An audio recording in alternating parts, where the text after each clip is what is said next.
చల్ పిల్లలారా ఒకసారిగా మోషే కథ వినిదాం. తన చిన్నలాడే నైలు నది నీటిలో ఉన్నాడు. నీటిలో తేలుతూ ఒక బుట్టలో ఉన్నాడు. అల్లాహు కృపతో రక్షణలో ఉన్నాడు.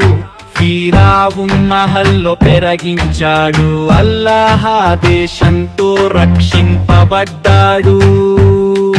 పెద్దవాడయ్యాక ప్రవక్త స్థానం పొందాడు. నిజమైన మార్గాన్ని చూపించాడు. అల్లా ప్రకాశవంతమైన సందేశాన్ని చూపించాడు. కానీ ఫిరౌన్ అర్థం చేసుకోలేక మూర్ఖుడిగా మారాడు. ఫిరౌన్ నిర్దయతను పెంచుతూ ఉండేవాడు. మోషే ప్రవక్త అల్లాను జ్ఞాపకం చేసుకునేవాడు. తన కర్రతో అద్భుతం చూపించాడు. మోషే నిజమైన సందేశాన్ని పునరుద్ధరించాడు. మోషే తన కర్ర అల్లాహు ఆదేశంతో పెద్ద సర్పమైంది.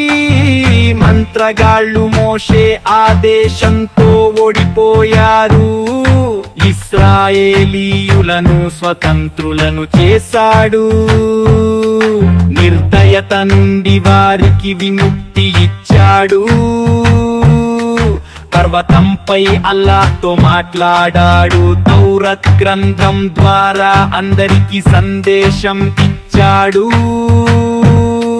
అల్లా సముద్రంలో మార్గాన్ని చేశాడు. ఫిరౌన్కు తన నిర్దయతకు తగిన శిక్షను ఇచ్చాడు.